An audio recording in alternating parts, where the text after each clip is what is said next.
just let her go because she wasn't wounded badly, but she was leaving a bloody trail, a trail that he could follow the next day. That morning he goes down to the house to tell him he's going to do some day hunting. And when Katrina answers the door, he notices she's got a bandage around her ankle. Did you get that wolf last night, she asked. Nah, I'll get her tonight. Oh, if you're hunting wolves tonight, you better dress warmly, Jack. Don't worry. Hunting wolves is what I do best. That night. That day. He followed the bloody trail. But just as he suspected, just as you suspect, it led up around the ridge and then down to the window of Katrina's room. Tonight, he would be hunting a different kind of wolf. When it got dark, he took his rifle and his fiddle. And instead of going up to the clearing, he went to the house. He hid down behind some bushes in the house, in between there, below her window. He thought he'd wait for her to jump out and shoot her there.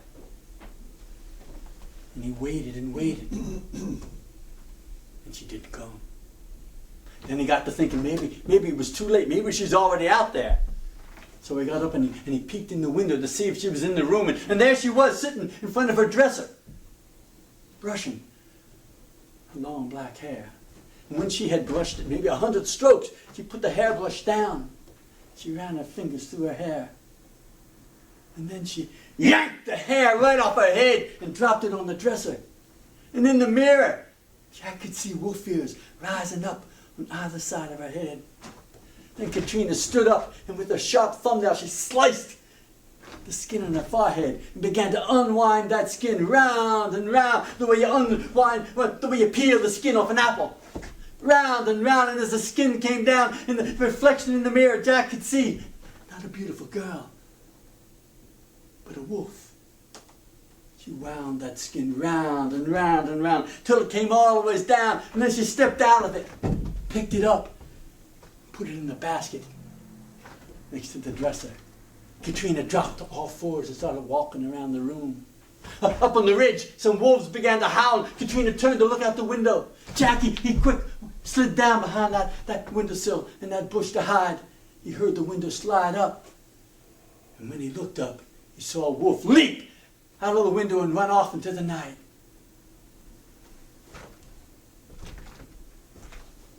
No need to chase it. Why not just wait for it to come home? So Jack climbed into the window into Katrina's room. It was warm in there. The fireplace was going. So he took off his coat, put it on the bed, put his rifle, put his fiddle down on the bed. And when he turned to look for a chair, he saw that basket. He couldn't help himself. He just had to take a look. He went over and opened the lid to the basket. And there it was, the skin of Dark Katrina, all coiled up like a rope. He picked it up and took it over to the fire to throw it in and burn it like you're supposed to, destroy it. But then he thought, wait, if that wolf should by any chance trap me in the corner, I could use the skin to bargain for my life. So he put it down on the bed. He went and sat in a chair. To pass the time, he got his fiddle and he played some soft tunes. But when he started to play a lively jig, Katrina's skin rose up off the bed and started to dance round and round and round to the music. Jack picked the hair off the dresser, put it on top of the skin, and there it was, Dark Katrina, looked just like her, except for the eyes. The eyes were empty. He played faster and faster and faster and faster, and she danced round and round and round and round, and he was so fascinated that he never noticed when a wolf jumped in the window and landed on the skin. The wolf in the skin rolled around 2 or 3 times, and then Katrina sat up, and she had eyes inside her.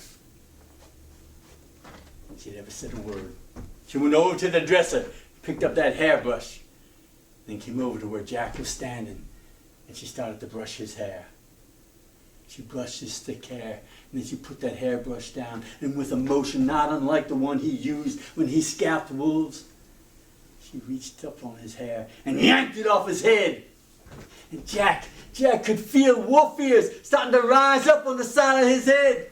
She took her thumbnail and sliced his forehead and began to peel that skin round and round, and Jack could see the wolf that was inside him. She peeled it all the way down, and then she took his skin and put it in the basket. Then she sliced her own forehead and peeled all the skin down and put it in the basket. They dropped to the floor on all fours. A breeze blew in that open window, and the air was filled with so many odors, so many scents. Rabbit, elk, a thrill rippled through Jack's body, and urged to run.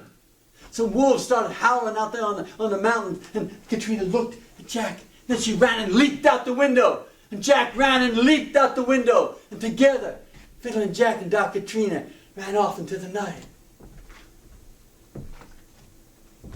That night, Jack knew what it was to be a wolf. The excitement of the chase, the warmth and safety of the den. That night, Doc Katrina and Fiddling Jack sat together on a ridge and howled at the moon, their voices joining all the other wolves out there howling at the moon. About 2 months later, Jack and Katrina got married.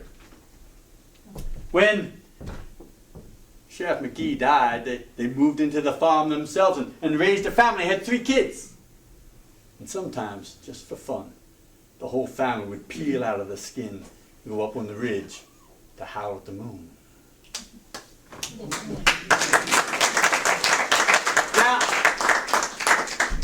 Now,